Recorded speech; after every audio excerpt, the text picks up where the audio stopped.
For a great cup of joe, there's one thing you should know. Your morning brew can also be playful. Buff Boy Brewing guys make the temperature rise. And you surely feel naughty when you swallow our coffee. If you want some real heat, give your mouth a fine treat. You will want some more, rest assured. Buff Boy Brewing, you can't get enough of. It's time for The Scribble, your weekly fix of celebrity chats, bizarre stories in the news, and basic random chatter with best-selling author and syndicated radio host Jeremy Bradley. Make sure your seat is in the upright and locked position and your barf bag is securely in place. Here's Jeremy Bradley. Thank you very much, Larson. Jeremy Bradley here. This is The Scribble. It is May 12th. Friday. I was just going to say it's Friday the 13th. You know what? It feels like it based on the way things have been going in this world lately. And I'm talking about American Idol drama. No, and I'm not even going to mention the T word. You know the president. Not going to do it. Again, I've said it on the show before. I am fascinated at the amount of hours that people are spending on social media, namely Twitter. I'm not a big nerd. I don't do all the social media pages. But I do see the tweets scrolling in the evening when we're taping our entertainment show. And people need to get a life. I realize that the future of your country is hugely important. I get it. I really do. But I don't understand the back and forth battles every night. Every night. I don't follow that many people on there. It's probably 1,000 people I follow. I'll have to look right now. And I almost want to unfollow them because 826 people I'm following. I almost want to unfollow them just because I feel like they're all becoming negative people. And it sucks because I've only been on Twitter for about 2 or 3 years maybe. But then when I started following them, it was more interesting things. It was more fun. It was lighthearted. And I don't know. And I'm hearing more and more people who are saying, you know what, I'm disconnecting on the weekends. I'm staying away from social media, or it's so refreshing. I spent all night off of my phone. And that's what I like to hear, because I did write that book, Put Down Your Damn Phone, already, right? PutDownYourDamnPhone.com. Check it out, because it's a good book. And, your phone does tie into social media, so they're kind of intertwined nowadays. But anyway, I just wanted to go on that. I've got really no opinions of Trump and the whole scandals and everything. I do feel for people in the United States. I'm Canadian. I should put that out there. So I don't want to seem heartless and go, you know what, it's your problem. Because I'm hoping that if we had an issue in Canada, you all would feel some sort of sympathy or compassion or remorse for us. But I don't really know. But we like to spend this 30 minutes having a good time, and I hope we're going to do that again today. I know I'm going to do that today because the hit show Mom on CBS, I love the show. It just wrapped up its latest season Thursday night, and Allison Janney, one of the stars, is joining us a little bit later.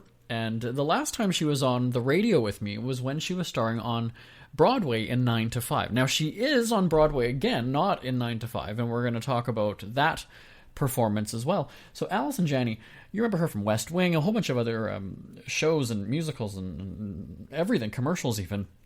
So I'm fascinated when celebrities do a little bit of everything and are great at all of them, because you got these one-trick ponies, right? That they're a good actor, and that's great if you're good at your craft, and nobody's knocking you for that. But she really does do them all really, really well. And we've already solidified the interview, so I'm not just saying this to kiss her ass. I think she really is a talented and incredible woman. So Allison Janney is coming up in just a little bit. Now, at the top, I did mention American Idol. So all of this drama going back and forth, and it's unraveled over the past week and a bit since Ryan Seacrest joined ABC for Live with Kelly and Ryan, and I still believe that he's going to sweep that show away from her in about 2 or 3 years, and it's going to be Live with Ryan and somebody else. I'm just betting on it. He's a bigger diva than she is.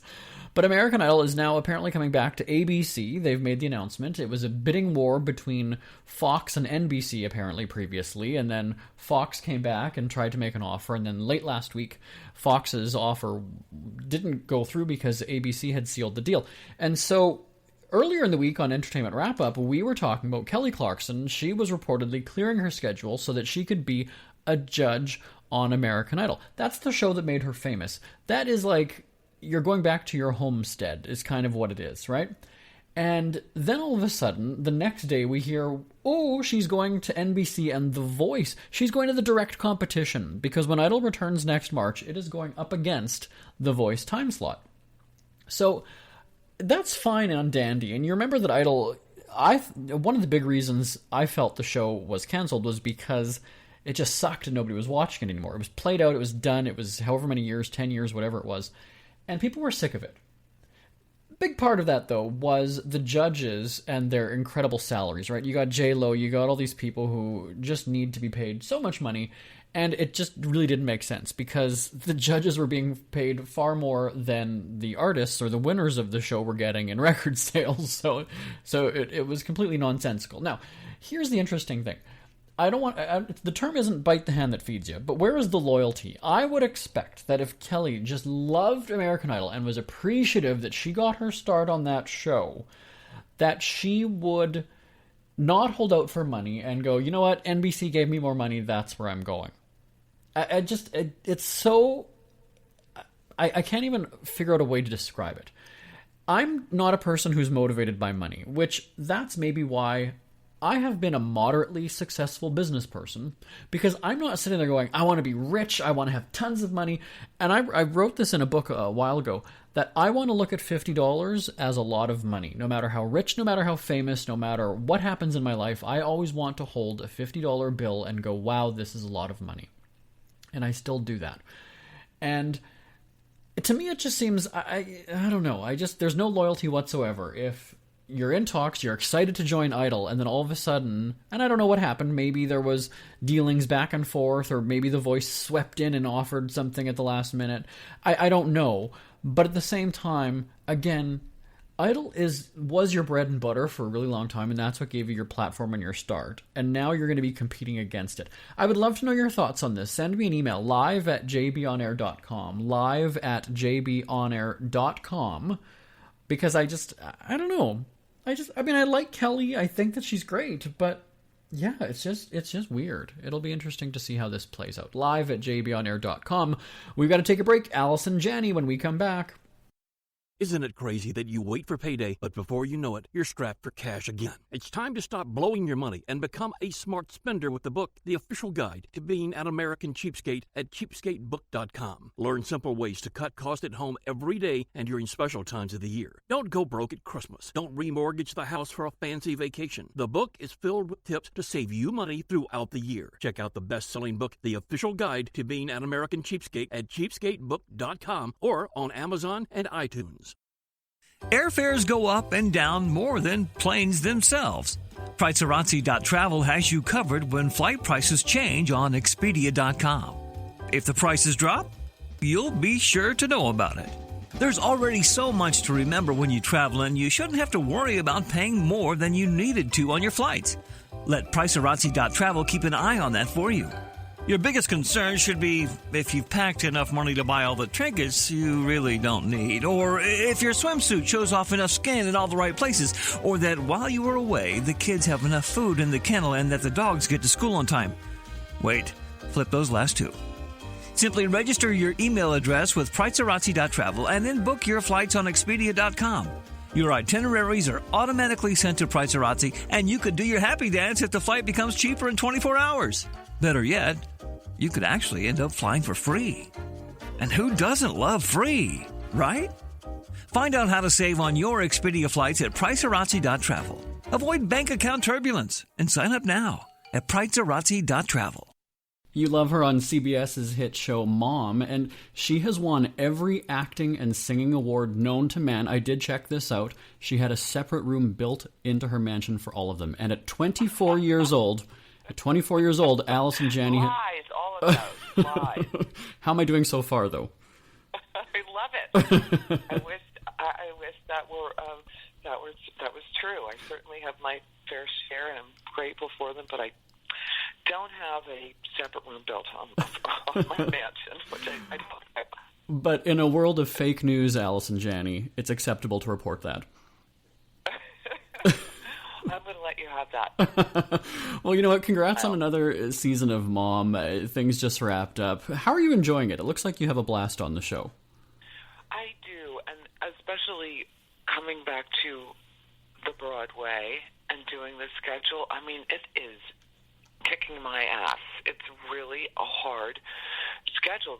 Leading up to the pressure, I do love the fluidity of acting on stage as opposed to in front of a camera where they can say cut. But I don't know why it's physically and mentally very exhausting. And Mom, maybe it's because I've been doing it for a while now. I know what the routine is, and it's very, it's not that it's different challenges, but it doesn't cost me as much on a daily basis. That's what I'll say. That's exactly the way it is. Yeah. Well, I mean, it's like you're saying, right? Theater is live. You don't get to stop and restart, and TV is the exact opposite, where it's got to be perfect, and you'll do it over and over again until you get there. So do you... Yeah. You kind of get into a zone in theater, I imagine, where you're not expecting anybody to interrupt and say, wait, stop. Do you ever find yourself kind of, oh, right, I'm doing TV now, right?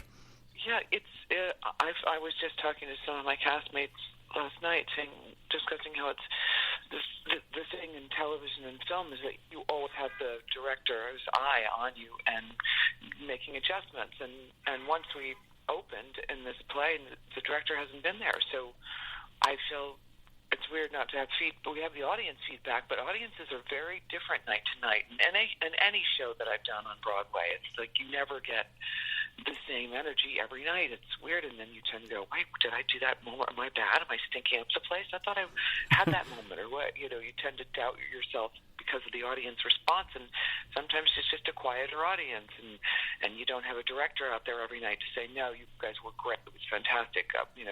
Someone came in and someone's phone went off, and someone was, you never know what the alchemy is of every night, what the reason is for it, and what it's just an interesting experience, but yeah, like in film and television, the director is right there and says, oh, you missed that, you forgot to do that beat, that was more interesting when you did that, or and our show is so technical. There's so many cue calls, so many light. It's like it's the stage manager it feels like we're doing a musical with all the cue calls that she has to do for the extensive lighting plot for the show. So she keeps an eye on us, but she's also got a big show to call. So yeah. But my God, it feels really good to be back and doing theater. It really does. But I know why I need a break. I'll just keep going from one thing to the other and forgetting why, what were the hard things about it, and then I'll go do something else, and then go, oh, I just love that. I got to go back and do that again. Enough time to forget the hard part and just only remember the fabulous part about being on Broadway. Well, and the last time that you were on the show with us, we had the cast of 9 to 5, so that was a few years ago. So again, you do a musical, and then you do a TV, and then you go back to theater. Like, I'm tired just hearing about what you do, Allison. How do you get the energy? I feel I'm starting to slow down.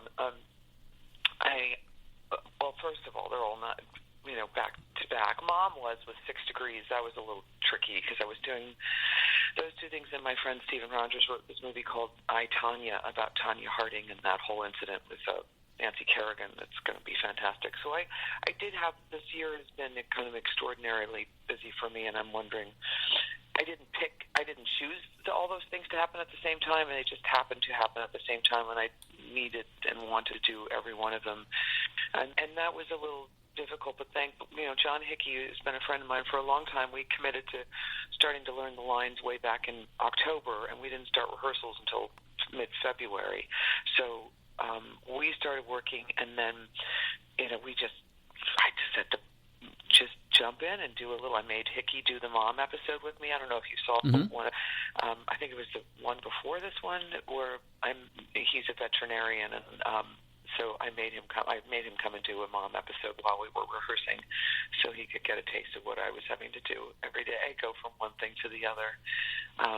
But it's worth it. They're both things I love. I love Mom so much. The show has been an amazing journey to go on. I love the subject matter we tackle. I love being the backdrop of people in recovery. That means a lot to me. I think it's an important show, and we have great stories to tell and a lot more. And Anna and I love each other. The rest of the women are all it's nice to do a show with a group of women, over 30, who are all fantastic, and it's a wonderful show. So I'm happy to get to do that, and then get to run to do Broadway, and I'll have to run right back into Mom too. But that'll be vacation for me after this, because the schedule is wonderful. Have you ever seen? You have to come out and see a taping of the Mom program if you haven't. No, if you're ever out in LA, you have to call up and ask to come see one, because it's kind of fun. If that is an invite, Allison Janney, I'm gonna hold you to that. I will say, you know what? I'm with the cast. I will honor it. Okay, I'm with the cast, everybody. I'm with the cast. It's good. And did you just drop a bombshell? You are over 30, Allison Janney. You know, a little, just a tad over 30. Oh, this is that fake news thing again. It is. You mentioned the subject matter on Mom, and I mean, it can be touchy, especially in today's world, right, where people are offended just by somebody blinking. But you mentioned it deals with addiction, and it touches many people's lives. You said your own life, my life as well. So, what is the secret to making it funny, though? Because Mom is not offensive. It's funny. No, it's good. It's not offensive. We're not making fun of anyone in recovery or anyone who's dealing with all of the huge issues that we deal with. Teen pregnancy, sexual abuse, drug abuse, right. Cancer. I mean, I think I love what they've done here is we show that there's laughter. Laughter helps in recovery, and it shows that there's life after. Like, you could be in recovery and still have fun. I think the only way to show to heal is through laughter.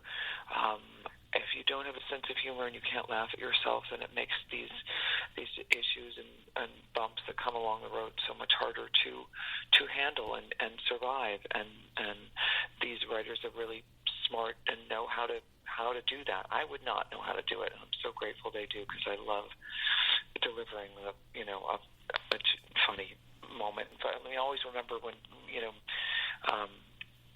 Mimi Kennedy's character says she has cancer, and she says, "But I want everyone just to treat the same. Don't act like anything's different." And so then I make her, hand her the check and to pay, because she always pays. Just moments like that are just so perfectly crafted, and they're real, and they're not making fun of anything, but they make you laugh, and with laughter comes healing, and I think that's how they do it. And I don't know how they do it, but I'm glad they do it. Well, people often wonder, though, what the actor brings to the character. I mean, yes, the writers envision what the character will be at the very beginning, and then for Bonnie, though, how has it evolved? Like, do the writers now sort of look and go, you know what, this is how Allison would do it, and this is how Bonnie would say, like, is that how it works? I'll tell you one thing stupid, but I know they've discovered that I can eat and act at the same time. So there are so many episodes where they make me eat a plate of ribs, and then a big crab claw, and then I'm a voracious eater, and they love to see how many things they can make Bonnie eat. And also my physicality. I love to do physical comedy. I love to fall over down a flight of stairs or whatever it is. I just throw myself into it, and I think that they know that I can do that. They know I can handle a mouthful of, or they just, as soon as they do get comfortable writing for and Anna, I think the show has become a lot more with the two of us together a lot, because they love seeing us together, and they like our chemistry, and they like, writing, putting us in difficult situations, not only as adversaries, but as, when we're on the same side. That's really kind of fun for both of us to be, these Lucy and Ethel characters, on a caper. It's right. Enormously fun, and I think that absolutely with time comes familiarity and knowledge of what we can do, and what they enjoy writing to, what our strengths are. And I also love that they're not afraid to write moments for us that are, not funny, that are touching, that are moving, and seeing these characters actually go through moments that are emotional. and that makes me happy that they write to everything, all the things we can do as actors, and have it still be funny. I mean, some certain moments certainly aren't funny, but right after one will be. They'll put something in there that'll just take you out of it and make you fall in love with them more. So, Anna Faris, where do we begin? The off-screen relationship. Tell us about the off-screen relationship. Well, most of our off-screen relationship is in between filming because she has the biggest life of anyone I know. She's got a son. She's writing a book. She's doing her podcast. So in the beginning, we used to hang out a lot more, but now she is so... That woman is talking about tireless and just Energizer Bunny. She is... And then if Chris is filming in Atlanta, she gets on a plane after our show Friday night and goes to Atlanta. So I don't get to see her as much as I'd love to. We had one trip that we got to go to Paris together for a photo shoot that was just so much fun. We just, I love her. She's a lovely person to work with. She has a lot of the same work ethics that I do. So we are similarly. What's the word I'm looking for? We are like-minded in terms of how you go to work and setting the tone on the sets, and she's just lovely and sweet and generous, and I wish I could spend more time with her, but I can't because she is the busiest woman. She's busier than I am, I would venture to say. Well, and you're talking about the genuine chemistry that the actors have. Do you remember the first day working together? Was it just something that clicked right away? Did it take time to develop? I had to audition a mom, and at the time my agents were like, "No, you don't audition. Don't you know who we think you are?" Kind of thing. And I was like, but I understood why they wanted me to audition, because there were some other women they were considering, and they wanted to see what the chemistry was between Anna and whoever would play her mother. And I thought that was pretty important to know. And I thought, well, I don't want to be hired because and have to, Chuck Lorre won't audition you, then you have to come audition. There's no, unless you choose not to do the part, not to put yourself in the ring. Mm-hmm. But I've worked with Chuck before, and I loved him, and I thought, he's smart. I know why he wants us to come in, and I was happy to go in, and I met Anna. That it was the first time walking in Chuck's office, and we were going to read together, and she was immediately, but she's so charming and likable. I had an easy time with her, and I think they saw that we worked off whatever magic we did in that room. They loved, and I know there were some other fantastic women who were reading, and so I felt very lucky that I had the right energy, chemistry with her. Mm-hmm. So next season, Charlie Sheen cameo or no?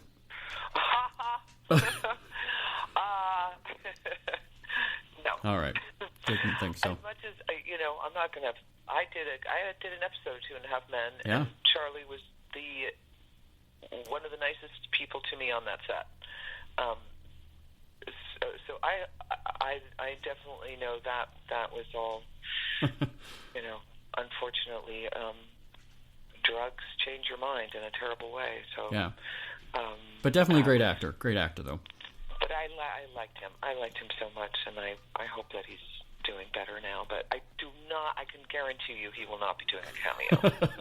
I had to ask. I had to ask. Finally, one more question for you. What makes a good mom? Oh, one that has all of her. She wants her daughter to be pins all her hopes and dreams on her daughter, and then is miserable when they don't fulfill her dreams. Wow, it's touching. What makes a great mom? I think the best kind of moms would be the ones that don't expect you to, who let you be your own person, allow you to make mistakes, allow you to be who you're going to be, and stand there and love you no matter what, and give you tough love when you need it, are there with the bowl of chicken soup when you need it, or just a phone call. I won't tell you, say I told you so. They'll just listen and listen and love you and let you be you. How about that? Allison Janney's going to be my mom now. She's going to be my mom. Okay. There we go. Well, you know what? We love her on CBS as Mom, and you love her on Broadway, 6 Degrees of Separation. Allison Janney, like I said, I don't know how you find the time to do it, but you found the time to call in today, and we do appreciate it. Thanks so much. Jeremy, thank you for asking me to. I want people to come see the show and continue to watch Mom, so I'm happy to talk about them anytime. Well, no problem. With you especially, so thank you. Well, thank you. And I will see you at a taping then. We've got it on record, Allison. I'm going to hold you to that. Yeah, I'm serious, and we will do it. It would be great. Yeah, that'd be awesome. Well, thanks so much for joining us. We do appreciate it. Have a great day, Allison. Thanks, Jeremy. You too. All right, bye now. Bye. Ever had something to get off your chest but never had the balls to say it? That's a load of crap. Speak Free with JB.com is exactly what you've been waiting for. Your chance to tell it like it is and not care what anybody else thinks. Have your say on issues of the day. Join newspaper and radio columnist Jeremy Bradley as he tells it like it is. Hundreds of thousands of people have stopped by, including some well-known celebrities who have had a chat with JB and speak candidly about what's really going on in the world. You can join them too. Have a rant or a rave. Be brave and head on over to www.speakfreewithjb.com now. Who are the Kardashians feuding with now? What did that little thug Justin Bieber do this time? Who's getting hitched? And who's headed for Splitsville? Hear the latest celebrity news and gossip every day on Entertainment Wrap-Up. The good, the bad, the ugly, but mostly the ridiculously hilarious. It's all recapped in this daily segment at entertainmentwrapup.com. Have a laugh at the expense of the rich and famous when they take themselves way too seriously. It's 3 minutes of time-wasting fun at entertainmentwrapup.com. Check out Entertainment Wrap-Up at entertainmentwrapup.com. Brought to you by Speak Free Books. It's never too early to start thinking about your next holiday. Have you checked out Mexico recently? From tequila tasting, swimming with horses, to ziplining through the jungle and watching whales and dolphins in their natural habitat, Puerto Vallarta has it all. Visit mexico.jbonair.com to see all the fun PV has to offer. That's at mexico.jbonair.com for hundreds of photos, interviews, and videos from around the tourist hotspot. Check out mexico.jbonair.com for all the fun. That's mexico.jbonair.com. We hear you chirping. Get scribbling. Tweet up the Scribble at The Scribble Show. Join the discussion with Jeremy Bradley. It's all going down right now on Twitter at The Scribble Show and at thescribbleshow.com. My thanks to Allison Janney, lovely woman. And did you hear that? I'm going to go see Mom, everybody. But in all honesty, actually, I do have to say Happy Mother's Day. It's fitting that we have Mom on Mother's Day. Happy Mother's Day to all the moms out there. I know, you love your kids. You do the best you can. You make mistakes. The kids will not let you live those mistakes down for a little while, but definitely moms are certainly appreciated. And I, right after this show, am heading to the Dean Brody concert in Winnipeg, Manitoba with my mom. Dean was kind enough to invite her to the show because she's a big fan, so I'm looking forward to that. And I think that we're going to have our interview with Dean coming up either next week or the week after on this podcast, and he's joining me on our radio shows Top of the Charts and The Open Road for a live broadcast from backstage at his show. So we've got a very busy week. Allison Janney on the show today, Dean Brody, and we've got a whole bunch of other celebs coming up. If you like country music, we've got a good couple of weeks for you coming, all right? So my name is Jeremy. Oh, we've still got about a minute left. All right, we're not done yet. Feel free to give me a shout anytime. It's always awesome hearing from you. The email address is live@jbonair.com, live@jbonair.com, and we've got daily celebrity entertainment news, the ups, the downs, the highs, the lows, the gossip from the entertainment world. You can check that out at entertainmentwrapup.com, entertainmentwrapup.com. And again, I would love to hear your thoughts on this whole American Idol thing with Kelly and Fox and NBC and The Voice and just everything like that. It's interesting to watch the drama unfold on TV. And behind the scenes about TV. This is called vamping, everybody, when you've got a minute to kill and you just say whatever the hell is coming to your mind. And we've also got my newspaper columns at speakfreewithjb.com. I've been writing a newspaper column for 11 years. You can check that out at speakfreewithjb.com. All right, I'm out of here. I gotta go get ready for a date with Mom. It's sad, isn't it? My name is Jeremy Bradley. This is The Scribble. Thanks for tuning in at thescribbleshow.com and on SoundCloud and iTunes. Bye-bye, everybody. Want more Scribble? Check out thescribbleshow.com for past shows, celebrity interviews, cheapskate tips, and more. That's at thescribbleshow.com and on Twitter at The Scribble Show. The Scribble is a Speak Free media presentation. If you want some real heat,